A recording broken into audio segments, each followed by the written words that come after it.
You're welcome back, and we are live on our social media handles. We are streaming live on X Spaces, on YouTube, of course, on Facebook, and on myjoyonline.com, the Joy News channel there. Now, let's settle for the details now. The Electoral Commission has commenced investigations into allegations of vote buying in some constituencies following Monday's special voting exercise.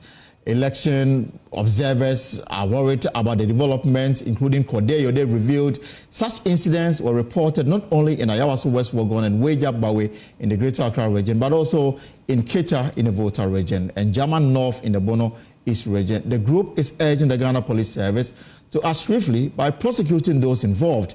They believe it will serve as a deterrent and help prevent similar occurrences during the December 7th election. We will hear shortly from the EC, but first on your screens now are some of the key findings by Cordeyo after their monitoring of the special voting. And according to Cordeyo, their observers reported critical incidents that compromised the secrecy of votes, such as votes taken, a picture of their ballots after tampering, and for that reason, these are some of the observations that they made after their monitoring of the exercise on Monday.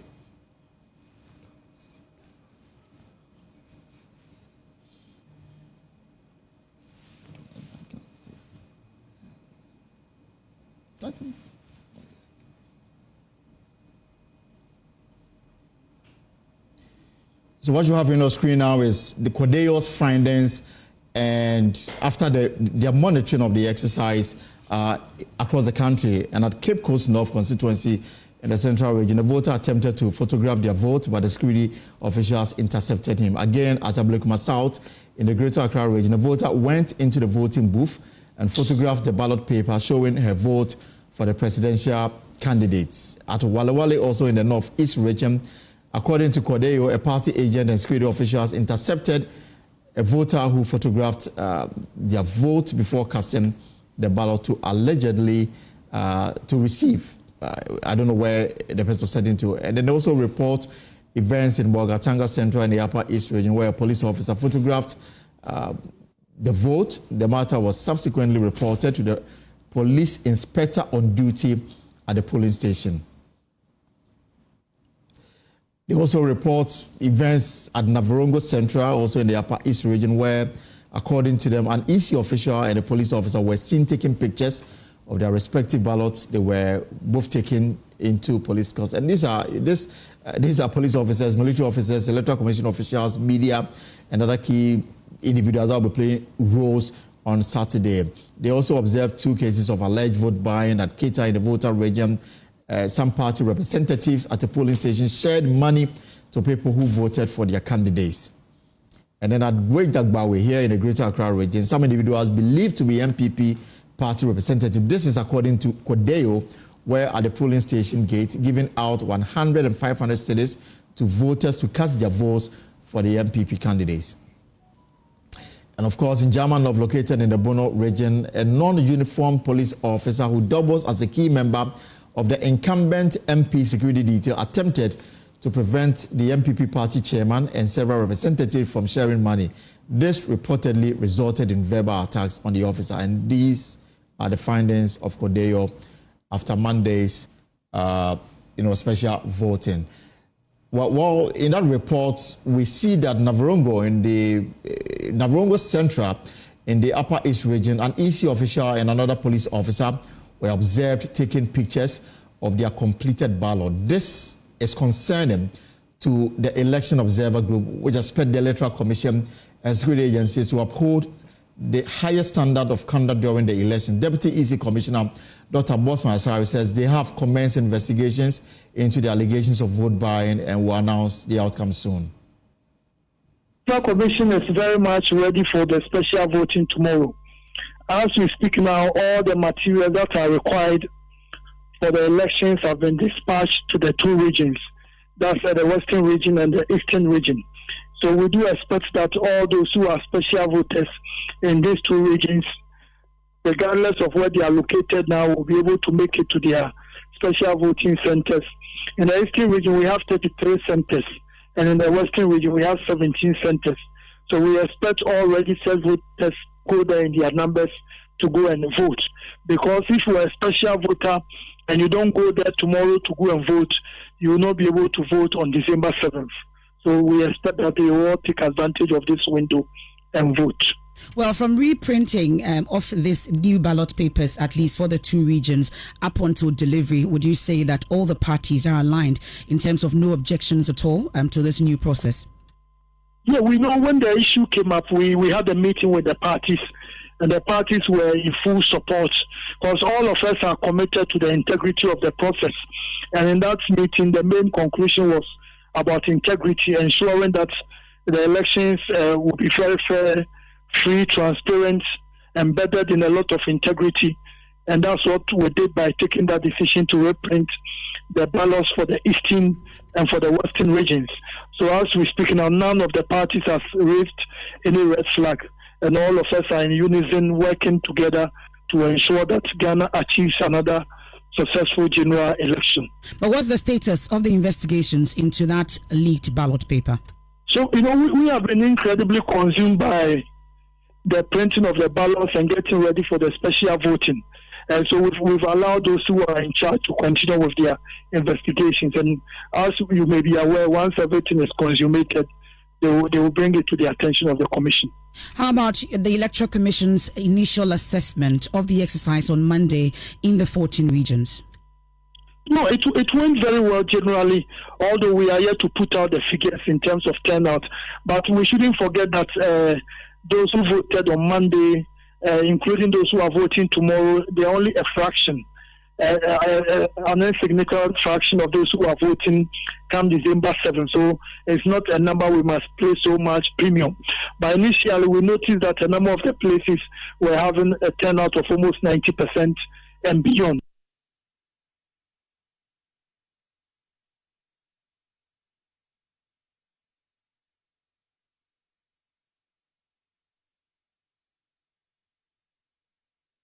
All right. So, Bosman Lasare is the deputy chair of the Electoral Committee. They've got a very busy schedule from now to when they declare the results of the presidential elections, hopefully after 24 or 48 hours. Now, let's stay on this matter because the Office of the Special Prosecutor has launched a comprehensive investigation into allegations of misconduct involving contestants in the Ayawaso West Wuogon parliamentary elections. Incumbent Member of Parliament Lydia Al-Hassan and the NDC's John Dumelo are being investigated for various infractions they allegedly committed during the special voting exercise. My colleague Kwaku Asante joins me in studio with what we are learning from the Office of the Special Prosecutor. So, Kwaku, first let's talk about Lydia Al-Hassan. Yes. What is the latest on her? So, Elton, JoyNews understands that the Office of the Special Prosecutor has actually started engaging the Honourable Member of Parliament and that the MP has been spoken to by officers of the Special Prosecutor as part of a broader investigation that is being conducted by the office. Our sources at the office indicate that she was asked a few questions, and though it is still not clear whether or not this interaction actually constitutes an arrest or an invitation of a sort by the Office of the Special Prosecutor. Again, the reports we are getting suggest that the OSP is also closely monitoring her activities between now and election day and to actually decide on further matters. And typically, the OSP gathers substantial evidence before proceeding with formal arrests and actually charges. So further updates are actually expected in the coming days. When it comes to the Member of Parliament, the OSP officers from that office have now engaged the Member of Parliament, and then we expect some action to be taken in the future. And until this afternoon, we didn't know that John Dumelo, the NDC candidate, has also become a person of interest. Why so? Yeah, well, yes, according to sources at the Special Prosecutor, John Dumelo, who is the NDC parliamentary candidate for that constituency, was also allegedly observed by officers of the Special Prosecutor interacting with voters in the queue during the special voting exercise. And according to the OSP, such conduct actually contravene the electoral laws if they are actually proven. And that has prompted some further investigations into the matter. The OSP, we understand, is reviewing the incident to determine whether any legal breaches occurred. And so from John Dumelo having lodged a petition to the OSP yesterday, seeking to actually investigate his contender, he is also now under the lens of the Special Prosecutor who is looking into his conduct. But do we know whether John Dumelo has been invited? As of now, we understand some engagement might have taken place, but officially, that is not something that we can confirm. And we understand that the special prosecutor is trying to take a very limited measure in terms of how he deals with this. There is just about 3 days to the election. Course. And we know that in the U.S., for instance, it was a big matter at the time when Trump was being investigated. I think this was in 2016. 2016, when Trump was everything pointed to Hillary's victory. And then James Comey decided to reopen investigation. Exactly. And there are those who have said that really contributed to the president's defeat. So the special prosecutor does not want to take any actions for now, as some of those actions may be construed as election interference. Anyway, it is 3 days to the election. The special prosecutor would have to look at all these measures. And in fact, the election is coming. If such conduct are repeated, it gives the OSP a broader base to actually look into this matter. And so the special prosecutor is really taking a limited view of this. And then there's a touch on the member of parliament for Kwadaso, that the OSP says that they've concluded their investigation and he's been charged. Yes. And according to this information we are getting, that when it comes to the case involving Dr. Kingsley Nyako, who was captured on video at the time, allegedly giving money in envelopes to the electoral officers during the Ejisoba election, that case is also actually being pursued. And the MP has reportedly been formally charged. We expect court proceedings to start. And when these documents are lodged and become public, we'll get to know the specifics of the offenses that the member of parliament has been charged with and how this case is going to proceed, Elton. All right, Kwaku, you stay with me. But at a news conference, founding member of the New Patriotic Party, Dr. Nyaho Tameklo, called for the arrest and prosecution of the embattled member of parliament for Ayawaso West Wuogon, Lydia Al-Hassan, for sharing food to security officials who waited in line to cast their votes on Wednesday. I saw that tape, and it was very disheartening. I mean, it was being done openly. Now, we shouldn't forget ourselves that we are in a new technology world. So anything you say, anything you do can be covered. It was so shameful. And what hurt me most was that these people in line to go and vote were security personnel. And I didn't see one of them rejecting it.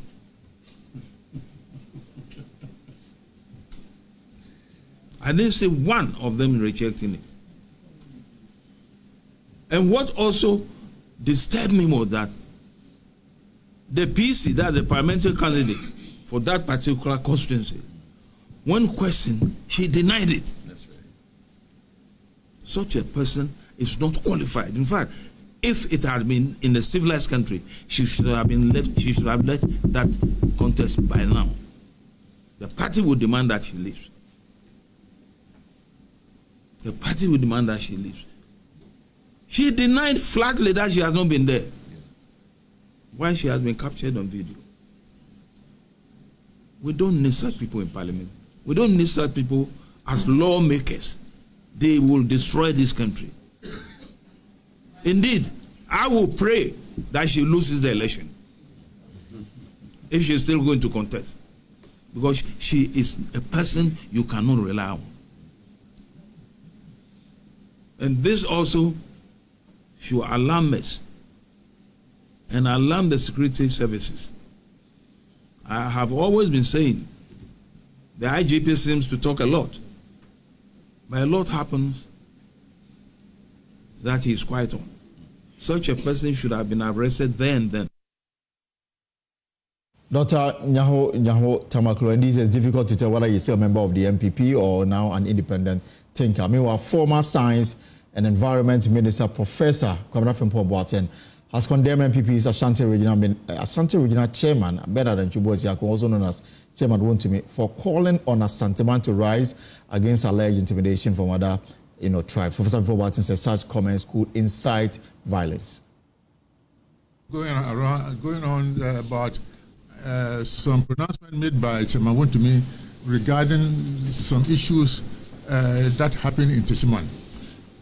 I've seen that video, and before then there was another video that showed a bus returning from Granza, and when it got to Teshiman, there were some people, young people, throwing stones and so on at the bus, breaking some of the windows.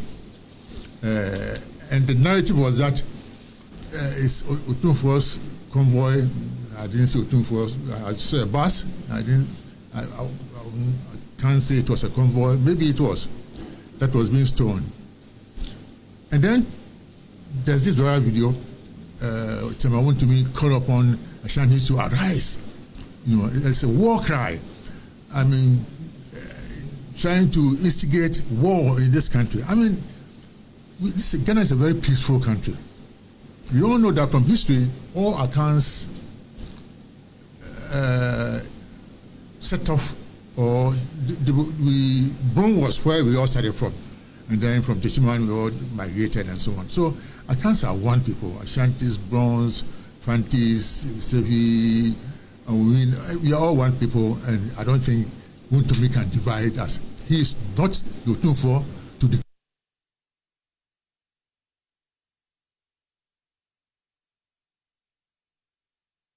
Right, so on the conduct of Ghanaians on election day, retired military officer Brigadier General Nono Mensah wants Ghanaians or the electorates to protect the democratic values the country is endowed with. When we are gone, how are you going to take Ghana? When some of us are gone, people like Dr. here in our 80s are gone. Are you going to manage Ghana? Are you going to be able to manage Ghana? Do you have the courage to speak the truth, defend Ghana? That's what worries me most of the time. That we don't have the personnel with that kind of courage to speak their mind. I ended up fighting with everybody. As I was marching in Nkrumah one day, but I'm not here for that. I championed everybody because I stood by the truth. I will never hide the truth. So be truthful. Tell the Ghanaians what is going on, so that those who are seeking political office know that they are promising so many things. Everything they are promising. I know they won't be able to do them. I know they can't. They won't be able. But they are promising. I never made any promise. But I made a few things that I contributed to national development. So I hope and pray that we can go to the election process without any big issue.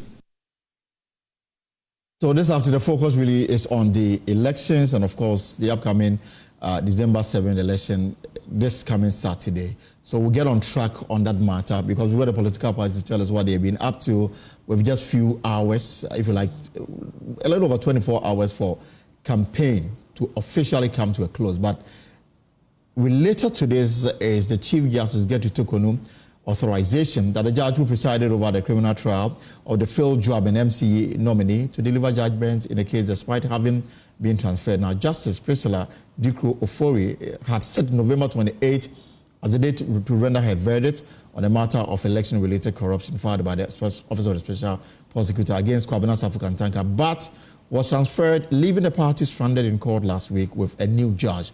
The Chief Justice has now given the judge the go-ahead to deliver. Judge Mokoko Sante is still with me in the studio, and she's got the details. What is the Chief Justice? So we know that on the 28th, the Special Prosecutor and his lawyers went to court expecting Justice Priscilla Dikro to deliver judgment in that matter, whether or not Mr. Safo Kantanka was guilty of the charges leveled against him. But they met a new judge, and the information was that Justice Priscilla Dikro had actually been transferred by the Chief Justice from Kumasi to Accra. It left a lot of people talking as to what that might have been. But there's a new statement from the Judicial Service explaining the circumstance. The Chief Justice explains that this transfer is routine and that, as said, every now and then, and particularly annually, the Judicial Service reviews its human resource personnel, particularly when it comes to judges, and then determine where each and every judge should go. And so this was really routine, and that judge has been transferred from Accra to Kumasi.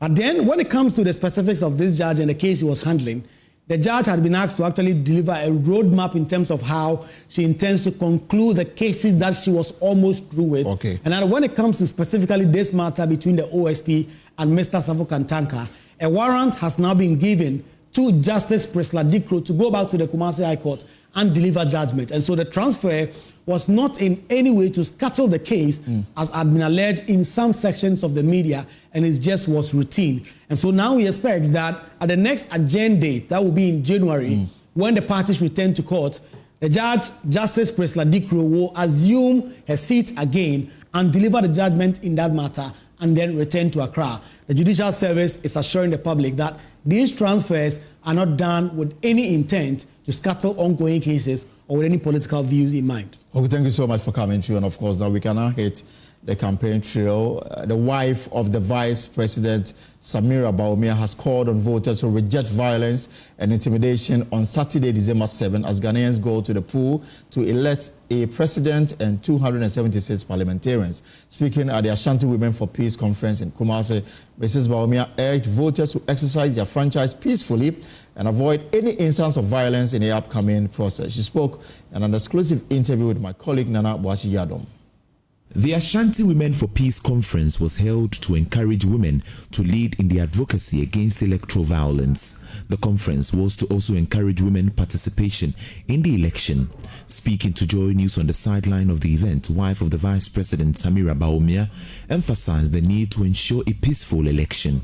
Why do you think that we need peace in this election? Well, it's obvious. Peace. To have development, you need peace. And we've seen the tensions around. We've heard some of the rhetoric, which is very unfortunate. But we need to continue as leaders to encourage our people to be peaceful. Elections are not about conflicts. They're about making a choice. And a choice should be a peaceful choice. And inshallah, victory will be for the New Patriotic Party. But we need to vote in peace. Is Dr. Mahmoud Bawumia winning the elections? Absolutely. Thank you very much.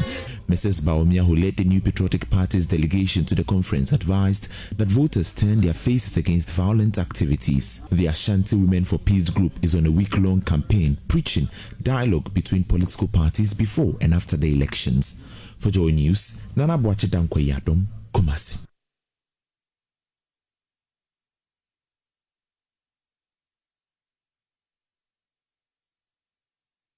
And of course, it's just, a few days away from the big decider here in Ghana. And the NDC's presidential candidate, John Dramani Mahama, has expressed disappointment over what he described as the inability of the MPP to complete key and crucial projects like the Afari Military Hospital Phase 2 of the Kejetia Market and many other projects in the Ashanti region after almost 8 years in office. Speaking during a courtesy call on the Asante, John Mahama promised the Asante a future NDC government will complete the unfinished projects and start new ones. Masala Baba has more in this report. John Mahama, during his visit to the Mensah Palace, criticized the governing New Patriotic Party for taking the Ashanti region for granted, suggesting the party relies on the region's support despite limited developmental progress under the MPP. He assured residents that if the NDC is elected into power, it will complete unfinished projects and initiate new ones.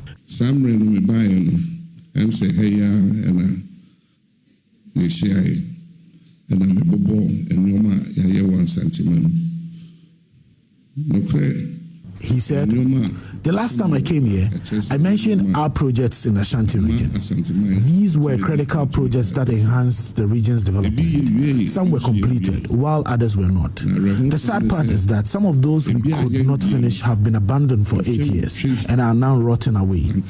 For instance, look at the Afari Military Hospital. If you consider the stage of that facility before we left power, you wouldn't expect it to remain unfinished after 8 years. Sa hospital ne dura na enya dia nipa bedwin se efi wotwe ye besa amani aka se sa hospital ni yembi sanso na se wia hospital reho se sanyo me na etweja ai chese ebesi ne yenye wi ansa ni efi aban mu ye bie kejetia dwano. Before we left government, we inaugurated the Kejetia Market.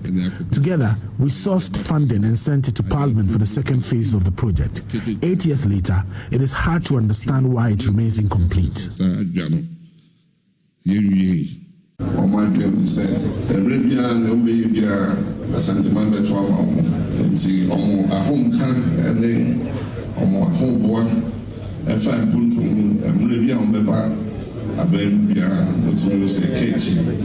The Santino Tumfo said to encourage John Mahama to tell the people about his achievements and what he plans to do if he's re-elected. He stated that elections are won at polling stations where the summation of ballots determines the winner.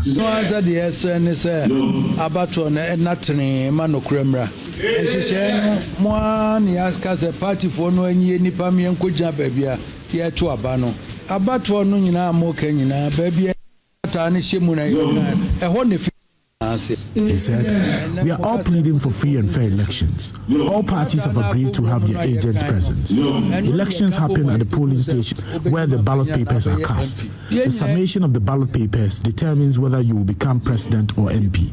When we all agree to this process, there will be no disagreements. We pray for him, and may God grant all his heart's desires."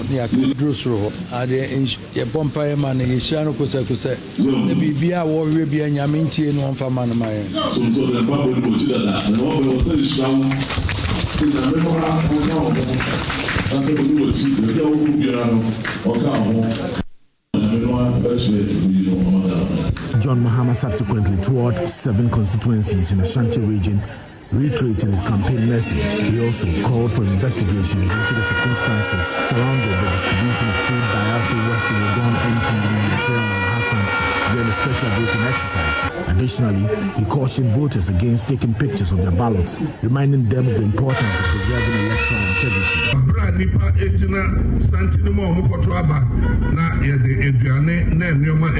He said, "People standing in a queue to vote were being given food. That is illegal.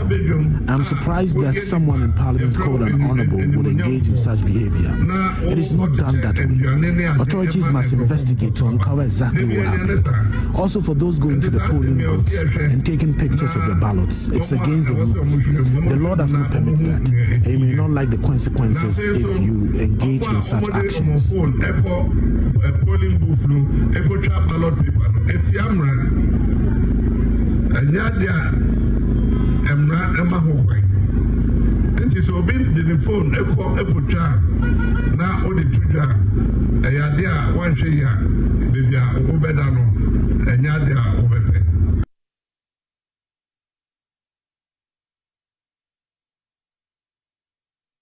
Right, so from the NDC, let's cross to the fold of the new force. The vice presidential candidate, Dr. Mary Ann Isaka-Christie, is optimistic about winning the 2024 presidential elections. She is confident in the plan of the new force to industrialize all 16 regions of Ghana, dubbed the 12 pillars of economic freedom.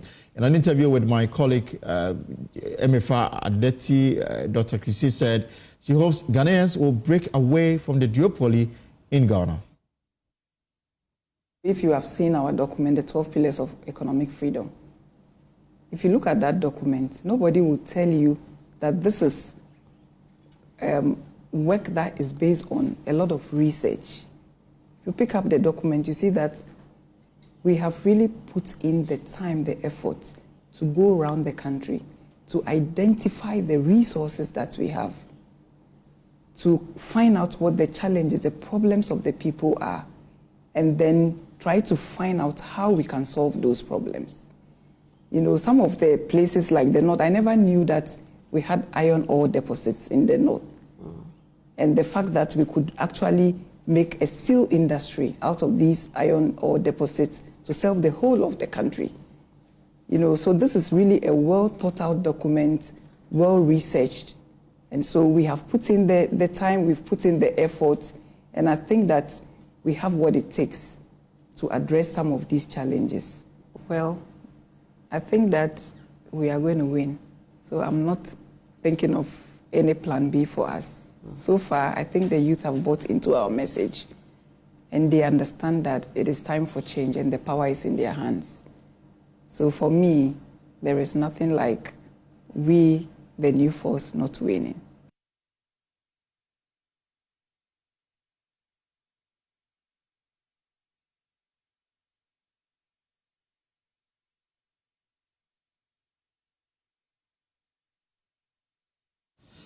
And of course, this is your election headquarters. We've got everything covered for you from now till the declaration of results after the voting on Saturday. Now, we are just going to talk to the political parties now to tell us what they are up to. We've just 3 days to go for the polls. They've been campaigning for months now. Their message, has it got into where those messages are supposed to be? We're going to have that discussion period. Another story we are keeping an eye on this afternoon is the fact that if you live in the Bono regional capital, Sunyane, if you are in the Volta regional capital, Ho, if you are in the Eastern regional capital, Koforidua, also known as the New Jobbing South Municipal Assembly, or if you are in Wa, in the Upper West regional capital, the update from the local government ministry is that the president has given an executive approval for these municipalities, Ho municipality, Sunyane municipality, New Jobbing South municipality, that's Koforidua, and one municipality. They've been upgraded to metropolitan status, and we will get the local government and rural development minister to explain why. There's also an upgrade from district to municipality status, and that's the Offenso North Municipal Assembly, Brim North District Assembly, and of course Karaga District Assembly. So 4 elevated from municipality to metropolis status. That's Wa, Koforidua, Sunyane, and Ho, and from district to municipality, Offenso North, Brim North, and of course Karaga District. We want to understand why now when the minister joins us to explain. But we've just a day left before the campaign season officially ends. Political parties are in a final sprint to win over voters ahead of the December 7 election. The rallies, promises, and debates have dominated the political landscape, but now the focus shifts to the voters, and the result of the poll will tell if indeed their message trickled down well enough. Today, we are engaging some of the political parties' representatives as we explore their reflections on the campaign journey and their closing messages to Ghanaians as the nation counts down to election day. Joining me in the studio is Courage Nobi, Deputy Director for the Movement for Change. Courage, you're welcome. Thank you, Elton. You still look fresh, just by the fact that it's been a very, weeks and months of campaigning. True. The grace of the Lord sustains us. Okay. Yes, what we are doing is for God and country, and so He provides the grace for us to be able to do it in good health. We will see if that grace will put you in the Jubilee House on January 7. Also in the studio, a citizen, Atodagzi, General Secretary, Grace Consolidated Popular Party. You're welcome, boss. Thank you. And good to see you all too. Yeah, good to see you. It's been a while. Absolutely. Absolutely. And good to see my brother Courage. And good afternoon to our cherished viewers. We'll also be joined by the CPP presidential candidate, Akusia Komankoma. And of course, the other political parties are also jostling for the presidency and parliament. So, get consolidated. Let me start with you, citizens. So, how has it been? It's been challenging. It's been very tough. Everyone who has followed politics and campaigning in Ghana for some time now will realize that this has been a very different one. It's been different for several reasons. It's been different because of the economic challenges that we face. It's been very difficult raising resources for campaigning. So it has changed the dynamics of how campaigning is.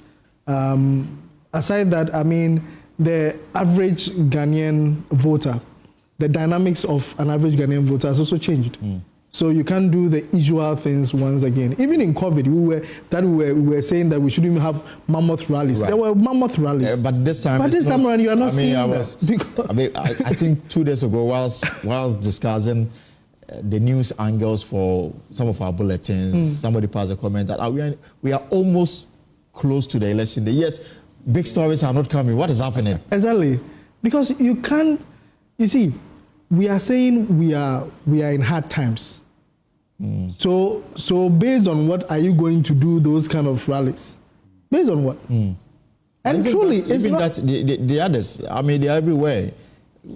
Nana Kwame Bediako he's gone to all the constituencies. Yes, you can ask for being everywhere. You can be. John Mahama has done same. You can be, but as I said, it's not the same as we had seen in previous years. Even COVID, when COVID was there, it's very different. And you see, like I always say, the average Ghanaian voter has changed. The dynamics is different. So this is more an engaging time where you need to engage people to understand the realities beyond what the average things that we always talk about, exchange rate, whatever. There's more of engagement that you need to do. But your candidate, is he really out there? Because not much. Yes, he's out there. He's out there. And you see, for us as a party, there is one thing about us that is outshining, is that everybody now is even paying lip service to what GCPP has always stood for, domestication. If you look at all the manifestos of all political parties, everybody is saying something in relation to domestication. And some of them have been charitable enough to actually mention our founder as somebody that they have learned his ideals, and probably they felt it wasn't espoused well. Therefore, they have taken bits and pieces of it to go on. Okay. For us as a party, one of the critical things for us is to drum home that for Ghana to develop, whether we like it or not, every government comes and say they are laying a solid foundation. For over 30 years, the foundation has not been laid. Right.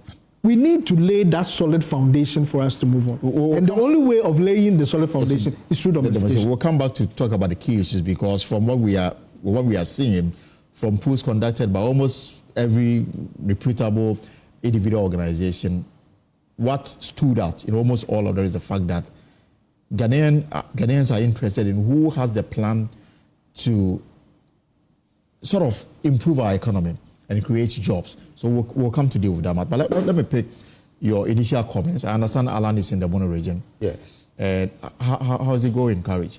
Yeah, quite well. It's been very busy final week, as you anticipated.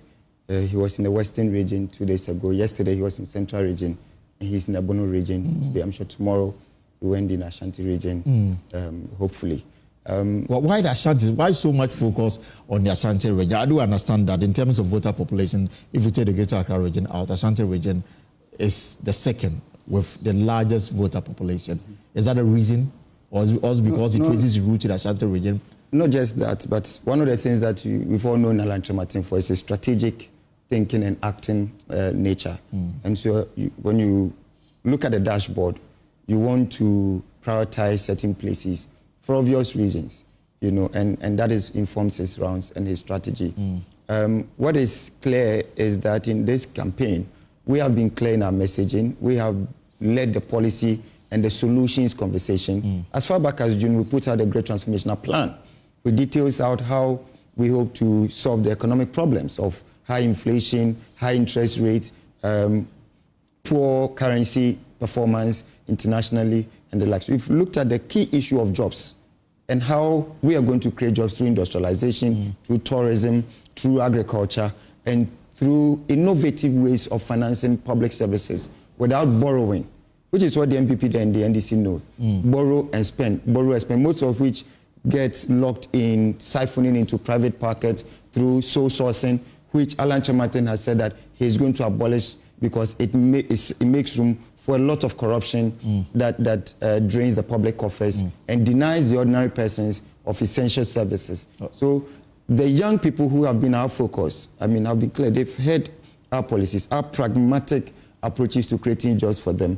And we are hopeful that if indeed jobs is what they need, it should reflect in the votes come this Saturday. So, Ato, what is your party, the GCPP? What's the plan in terms of revitalizing the economy and also create jobs? So, like we said, when I nearly said when the fundamentals are weak, the exchange rate will expose you. But that is the situation, all right? The reason why we are still marking time is that our fundamentals are weak. We kept saying that we understood the problem, that we have an economy that is dependent on importation. Right? How are you fixing it? What is the deliberate plan of Ghana to fix it? And that is our plan, that we need to fix that import-driven economy. And you can only do that when you are producing in country. And that is that concept of domestication. If you are producing in country, then you are giving room for us to produce for the people to consume and then export the rest so that you can get another flow of income coming in. Because you can only pay your debt. Mind you, Ghana, we are not paying our debt, servicing our standard debt. We actually postpone it. So, some are showing in 2026. Exactly. So if we want to be able to be in a position to pay our debt, we need to find a way to generate revenue. And you can't be generating revenue in country when you keep on importing. That is not the way to go. So we need to fix our economy. We need to fix the issues of the imports. This government started the One District, One Factory. I'm sure the reason was to add value to some of our primary products. What is lacking is the supply chain. And that's why we say we will create a ministry for logistics and supply chain and transport. The reason is that there is no linkage. So you've created One District, One Factory. Let's say we've created all. Well, let's give that we've created all. What is feeding those industries? What is the linkage? This time you are doing planting for food and jobs. You are doing One District, One Factory, yet you get shortages in our schools that they don't even have food. You are doing one constituency, one warehouse. What is the linkage? So if there is a supply chain, if that link is not broken, then you could see that if we are farming, we are supplying to our warehouses. We are eating what we can. The rest is going to the warehouses. Some are going to export. Some are going to the industry. And then you can see that you are creating jobs. But when there's no linkage, it looks like we are just putting ad hoc. And I always say we use ad hoc measures to solve entrenched problems. I asked about the One District, One Factory. And you say that the supply chain is simply not there. Yeah. Doesn't that question Alan's own approach to this matter? Not at all. I think because he credited himself as being one of those that really promoted this. I think, but you put that under one. If I'm responsible to create, let's say, factories or industrialization, I'm doing that. Somebody is in charge of agric. What is the person's responsibility? So that is where that linkage. See, Ghana, we have a challenge. It's got nothing to do with, let's say, just a minister. We have a challenge where even the ministries that we are creating are duplicating and not understanding how they should work together. Right. There was a situation where Trade Fair was fighting Ghana Cylinders, and because Ghana Cylinders were storing cylinders at Trade Fair and they've not paid for it.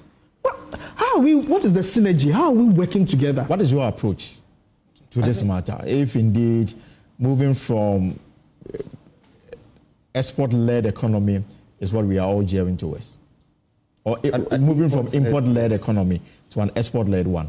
I think the key thing is to look at your economy and prioritize. First of all, if you cannot feed yourself, you can't even begin the conversation about being sovereign. You know, we are spending presently $2 million weekly to import onion. So if you are implementing... From Niger and Burkina Faso. Yes, if you're implementing policies, what you need is policy coherence and synergy, such that, like you said, agriculture is connecting to industrialization and is connecting to services. You need to have that clearly spelled out. And the only way to assure that is to have a lean government that has a lean system that is efficient. So efficiency has been lacking in this government. And part of the problem is because you do not have central control. You don't have central control. And without that, everybody does what they want, you know. And so the reason why you don't also have central control is because you presently have a government which has silos ministries that are self-serving. Nobody is checking anybody. Corruption has taken the center stage. And when corruption takes the center stage, then even policies like Plan for Food and Jobs, all the benefit gets chipped off. Can you imagine 2.5 billion cedis has been spent, and yet we don't have food. We don't have even rice to feed our students, and we are feeding them expired imported rice. You know, so really, if you look at it, the singular thing that connects all of this that will make it work is a leadership of integrity, a leadership that is able to keep to what ought to be done and gets it done. And I think that is where Alan Kyerematen stands tall when you look at the key contestants in this election. And Elton, is it not sad that you are doing a school feeding program, right, where you can get your people to farm and feed those schools so that you are giving them money, you are giving them capital, yet you are spending money importing the rice for a program that could serve the interests of your people and change the economy. Well, I'm guessing that you've been on this talk for months now. Now we've got 3 days to go. So what is the focus now? Let me start with you, Mr. Dagzi. In fact, for us, in wrapping up, one of the key things that I look beyond this election, and as a General Secretary, one of the key things I do is to look beyond. Now we are about Just 2 days to the election. But you have 2 days to campaign. Yes. In fact, we have only tomorrow to campaign. Tomorrow to campaign. Then so tomorrow there's a moment. You understand? So I say that our fate will be determined on Saturday. On Saturday. Beyond that, what is the target for the GCPP? Oh, in fact, we are planned for parliamentary candidates. We selected some 10 constituencies. Only 10 constituencies you are targeting? Yes. And we are being very realistic because, like I said, I mean, if you look at the plans that we've done over the years and we look at, let's concentrate on at least getting some people into parliament to start from there. So we targeted 10. Hopefully, I mean, we can get what we want. If we are lucky enough to win the presidential, so be it. What we have done is that some political parties that we identify in terms of ideology, where we do not have parliamentary candidates, we are working together. I was in Okre to campaign for the CPP parliamentary candidate in Okre. The reason being that we see some form of synergies. We see some form of ideas, ideologies that we share.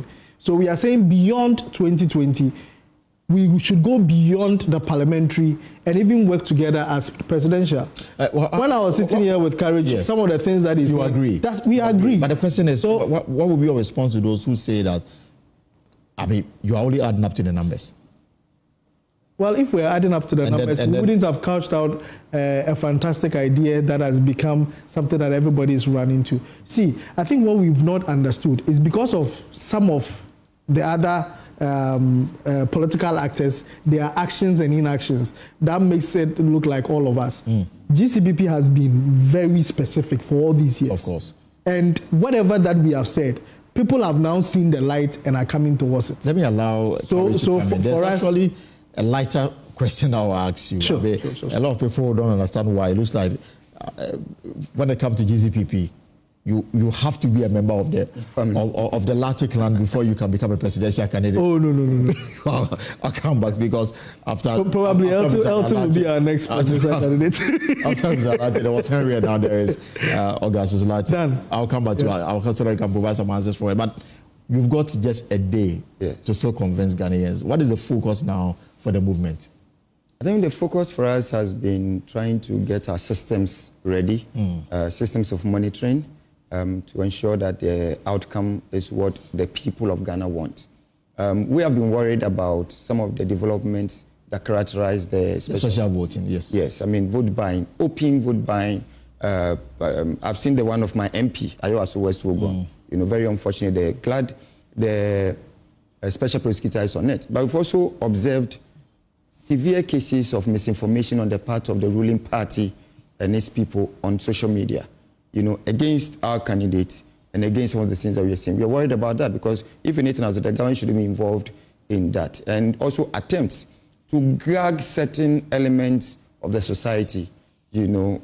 Unfortunately, we've had Archbishop Charles Ajinasari come under a barrage of attacks from particularly MPP elements on social media today, which is unfortunate because he, like every Ghanaian, is free to solicit support for any of the candidates and on any basis.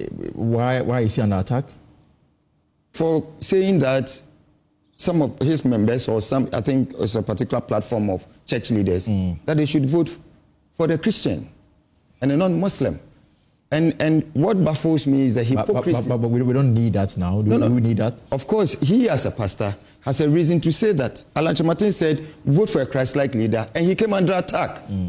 Archbishop says, vote for a Christian, he's coming under attack. However, Sheikh Ibrahim Nyama said that Muslims should vote for Alhaji Bama because he's a Muslim.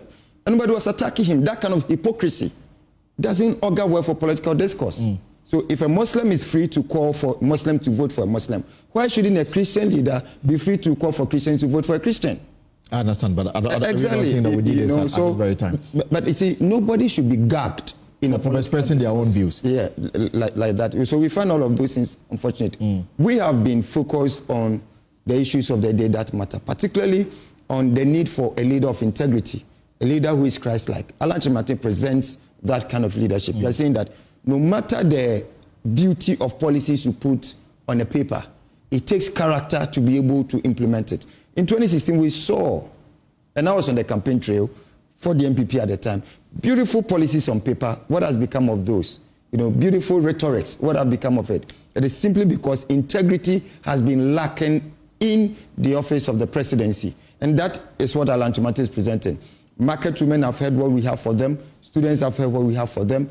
Young entrepreneurs, young businessmen, have heard what we have for them. Ultimately, they have the right to determine which of the candidates deserves to rule. We'll be wrapping up. So the Electoral Commission, are you okay with the way things have panned out so far? Are you setting me up? No, I just think you are a major stakeholder. One of the things I can say is that the Electoral Commission staff, they've worked so hard, especially those at the top. They've worked so hard. I think in terms of transparency, they've been very transparent this time. Or when you say that, it means as if in the past they've not been. But there has been issues, and it's expected. Some of them are avoidable. Right. Okay. Some of them, and I've told them in their faces, these are avoidable mistakes that you're making. See, you could tell that they want to tell a story and leave a legacy. They are working I didn't want to use the word ASS out, right? They're really working hard to ensure that we have an election that we can all be proud of. But there have been gaps, and we implore them that please, let's keep the communication lines open. I always tell them, if you leave room for us political actors to fill, we will fill it for you. Right. So don't anything communicate. Let's keep the communication channels open so that we can all work together. Because at the end of the day, we want anybody who is beaten to realize that I've been beaten. Yeah, free and fair. Yes. Terrible. It should be a fair playing field. However, they've been sometimes unfair to some of us. It looks like the elections, the stakeholders are seeing these elections as between NDC and MPP. So there's not a level playing field for all of us. You go for your accreditation tax, NDC and MPP are receiving this number, and the other parties are receiving that number. I mean, I think these things need to be ironed out well. And all of us have a part to play. You feel you are being discriminated? Sometimes. Sure. And there have been... Is the accreditation the only concern? In fact, sometimes you even go to IPAC meetings, NDC and MPP will speak for 1 hour or 45 minutes each. And when you are speaking, hurry up 2 minutes. You understand? When you do that, you are not giving me the room. And that's what we've continuously fed Ghanaians. I always say this. I have a popular saying that Ghana is not a duet. We've done this auto treble and we are giving discord. Ghana is an orchestra where every instrument has a part to play. That is only when we can have the harmony that we need to develop this country. All right. If you leave it to these two people, that's what we are seeing. The EC. I think we have had cause to be worried about the conduct of the EC, and it ties in with some of the views expressed by citizens here. For me, the most blatant of all is that we received written communication last week that some ballot papers that had problems doing printing were going to be discarded on a certain day. They said 30th November 2024, which was Saturday. Right. At 10 a.m. Our agents got there at 8:30, only to be told that it actually took place the day before. Meanwhile, the EC communicated to us in writing that's happening on the 30th. There was no follow-up? Nothing. No follow-up communication that said that, there's been change in plans or anything. Earlier, I remember concerning the compilation of the register and whether to audit or not to audit. We sent a written petition, a written submission to the Electoral Commission. It's been weeks. We are yet to receive any reply to our concern or to our letter. The Constitution makes room for an individual, a person, to be elected as president. Some choose to come by the vehicle of a political party. Others choose to come as independent candidates. Why should that be a crime? Why should the Electoral Commission discriminate against independent candidates just because they are not coming with political parties or the political parties are not perceived to be big enough? I think it has a lot to do to open up the democracy of the country. And it's not even peculiar to just the EC. I think JoyNews has tried really to open up its systems for engagement. But some media houses, have blatantly just blacked out on the movement for change, for example. I can name Peace FM. I can name Good Morning Ghana on Metro. Well, I'm naming them because to defend themselves. So you can verify from them. My point is that all of us are players in the democracy. So for the fourth estate of the realm, and this is experiential, for them to have just simply blocked out, somebody even told us our platform is for MPP and NDC. Are you committed to the democracy of the nation, or you are committed to political parties or some political parties? So if we want to really have a thriving democracy, I think all of us must show commitment in the way we conduct ourselves. Okay. And that's why the Electoral Commission has a lot more to do to ensure that the outcome of this election is peaceful. Because whichever way we perceive them would inform how people will act after the elections. Whether they will deem the results credible or otherwise is dependent on the conduct of the commission. Thank you so much. Thank you so much, Courage. So, Mr. Daz, before you go, do I have to be a latte before I can lead the GCPP? But I think not at all. It is fair that I indicate that Alan Chamatin is 13 on the ballot, and it is Asieho.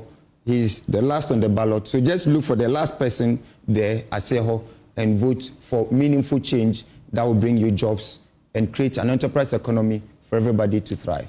Thank you. So back to my question. Well, you don't need to be a latte. It was a strategic move. And then Henry, and now Augustus. No, the only thing that happened that we were going into this election with Henry. Okay. Unfortunately, he fell sick. He's also a latte.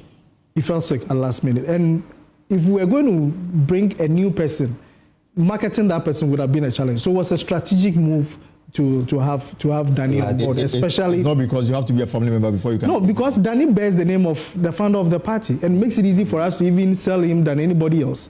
Because Daniel Augustus Latte Jr. So on the 7th of December, as you go to the ballot, number 2 on the ballot, number 2, too sure, two for peace.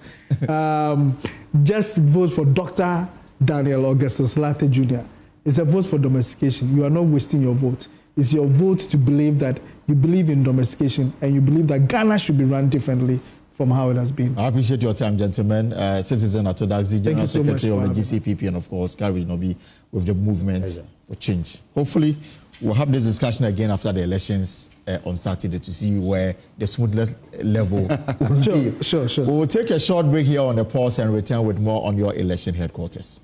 Come back. This is the pulse here on JoyNews. We're hoping to speak to the local government and rural development minister, but he's engaged now. But the release that came from the ministry says that pursuant to section 31 of the Local Government Act 2016, President Akufo-Addo has granted executive approval for the upgrade of some districts to municipality metropolitan status. Now, this was based on request from the Ministry of Local Government and Rural Development, decentralization, in line with the relevant legal provisions as stipulated in Act 936. Accordingly, the following municipal and district assemblies are duly upgraded pending finalization of the necessary legal and administrative processes. The Ho Municipal Assembly, now Ho Metropolitan Assembly. Sunyani Municipal Assembly, now Sunyani Metropolitan Assembly. New Joabin South Municipal Assembly, now New Joabin South Metropolitan Assembly. And of course, Wa Municipal Assembly, now Wa Metropolitan Assembly. There is also an upgrade from district to municipality status, and that is the Offenso North District Assembly, now Offenso North Municipal Assembly. Brim North District Assembly, now Brim North Municipal Assembly. And finally, Karaga District Assembly, now Karaga Municipal Assembly. We'll have more in subsequent bulletins. The Ghana Health Service is worried about a rise in monkeypox cases across Ghana. Ghana has recorded 400 suspected cases. To curb this, the Ghana Field Epidemiology and Laboratory Training Program, in partnership with the Ghana Health Service, have intensified surveillance and safety measures. Victoria Osaki has more from the 7th Scientific Conference here in Accra. The 7th Ghana Field Epidemiology and Laboratory Training Program, GFELPT, in partnership with the Ghana Health Service, is expected to make significant strides in managing public health challenges like the monkeypox disease, cholera, among others. Dr. Patrick Kumar Boache, Director General for the Ghana Health Service, explained how FELTP trained personnel have been instrumental in improving disease surveillance and outbreak management management. The people trained here today are some of the key technical people whose responsibility of surveillance, epidemiology, and making sure that they are able to identify disease conditions early enough. Professor Ernest Kenu, Program Director for GFELTP, also highlighted the aim of the collaboration and some of the technologies used to detect the outbreak of diseases. We always find out how do we deal with the mental component of all this. And that is why Africa CDC this year is bringing 10 people who are supposed to be trained in responding to outbreak and at the same time helping them to deal with the mental issues that comes with outbreaks, pandemics, all over the world. We teach them how to use the geographical positioning system, which you call the GIS, to be able to show where is the problem in terms of spatial distribution of problems. And that makes it very easy, and pictorially you can see where the problems are and how to address them. And in all this, we make sure that we are able to detect risk. Dr. Done Kofi Ameme, Regional Technical Coordinator for the African Field Epidemiology Network, relayed information pertaining to the outbreak of monkeypox and outlined the measures put in place to curtail them. Situational report on monkeypox as of 24th November. For the past 1 year, that's from 15th December last year up to 24th, we've had 339 suspected cases, and of these 3 have been confirmed. There are actions that are being taken for surveillance. For surveillance, I mean looking for more cases, which is case identification, and when cases are identified, we also do listing of contacts, following up of the contacts. The Ghana Health Service and FELTP collaboration has also been critical in deploying technology for data collection and outbreak monitoring, reducing delays in response and improving health outcomes. Victoria Osake and Elsie Asiedua Kisedu's report read to you. Again, the Ghana Health Service says it is facing increasing lawsuits attributed to negligence and disregard for quality standards, raising urgent concerns about the state of healthcare delivery. To address these challenges, 19 safe care assessors have graduated from a rigorous training program, marking a significant step towards institutionalizing quality improvement practices in Ghana healthcare facilities. Emmanuel Jivenu has more. At the Safe Care Assessors graduation in Accra, Director General of the Ghana Health Service, Dr. Patrick Kumabwaji, did not shy away from addressing the gravity of the situation. And nowadays, as you are aware, we get sued. Ghanaians are smarter now. And all the suits are because we did not take our quality processes seriously. And now they are garnishing our accounts. They are charging, the judges are giving huge fines. The Director General stressed the importance of institutionalizing safe care practices as a solution to improving service delivery across the health sector. The vision of the Ghana Health Service and all of us here is to institutionalize the safe care system to make it a culture for the entire service. This way, service delivery will be inextricably linked to quality and safety. Every health workers will be empowered with the quality improvement and work improvement teams to continuously improve quality of care using data and evidence-based medicine. The 19 assessors trained under Farm Access are tasked with championing safe care standards in healthcare facilities in 10 regions of the country. The initiative is part of a larger effort to address the alarming statistics shared by the CEO of Farm Access and founder of Safe Care, Dr. Nicole Speaker. Make sure that you continue on that institutionalization journey, that I see the evidence right here today.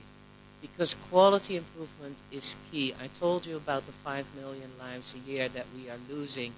And yet quality improvement, very often, I see this in every part of the continent, tend to be donor programs instead of institutionalized government-owned programs. With this milestone, stakeholders are optimistic about embedding quality and safety at the heart of healthcare delivery. We acknowledge the rigor and intensity of the process we have undergone. It is with immense pride and joy we stand here, ready to contribute as certified assessors, facilitators, and mentors. We pledge to serve diligently in our respective roles, striving to enhance the quality of healthcare within Ghana Health Service as envisioned by our Director General. Training of the 19 Safe Care Assessors marks a turning point for the Ghana Health Service as it seeks to embed quality and accountability into the fabric of its operations to prevent further legal battles and improve healthcare outcomes nationwide. Emmanuel Jivenu, JoyNews. And we're still with health. Minister for Health, Dr. Bernard Okoboy, has reaffirmed his ministry's commitment to ensuring good healthcare delivery in the country. The statement was captured at the launch of the Strategic Health Infrastructure Plan. There's more in this report. To improve access to essential health services and achieve universal health coverage despite limited financial resources, the government of Ghana has prioritized the economic stability of the health system and the strengthening of primary health care. These priorities require collective action to succeed. In line with this, the Ministry of Health has launched the Agenda 111 project, officially known as Ghana's Priority Health Infrastructure Projects. Speaking at the launch of the ministry's 5-year strategic plan, Dr. Angela Akong, on behalf of the WHO country representative, highlighted the need for the health sector to adopt and adapt to disruptive technologies. As we reflect on the past few years, we have faced unprecedented challenges in our healthcare system. The COVID-19 pandemic exposed vulnerabilities, highlighted disparities, and underscored the urgent need for robust, adaptable, and equitable health infrastructure. Mr. Chairman, ladies and gentlemen, in an era where healthcare systems face increasing pressure from rising patient needs and the escalating impact of climate change, the intersection of quality healthcare, health outcomes, and space considerations has become more critical than ever. Dr. Akon further emphasized that staying updated and transforming the system is crucial to meeting international best practices. Universal health coverage is grounded in the principle that appropriate infrastructure is essential. Health facilities that are well maintained, properly furnished, and offer local populations a sense of security, encourage people to seek medical care with confidence. However, in many countries, the infrastructure supporting healthcare remains minimal or substandard. By investing in healthcare infrastructure today, we can reform systems and create a foundation for sustainable healthcare delivery. The Ghana Health Service has identified a lack of staff accommodation as a major challenge affecting healthcare delivery in rural areas. Health Minister Bernard Okoboy reaffirmed the government's nationwide commitment to expanding healthcare services. Agenda 111 is one of the clearest examples of how harmonizing projects can create equity and ensure universal health coverage. We are building over 80 district hospitals, same design across the country. To successfully meet Sustainable Development Goal 3, Ghana must provide universal health coverage for all. Well, that's our show for today. It's always exciting having you on the pulse. There's more stories on myjoyonline.com. There's Martin Amedu endorsing John Dramani Mahama for the presidency, plus the Electoral Commission preparedness for tomorrow's special voting in the Western and the Eastern region. Whatever you are up to in the hours ahead, I hope it's profitable. My name is Elton Bobe. More stories coming your way at Top Story, News Night, and of course, Joy News Prime here on Joy News. Until then, take care and have a good evening.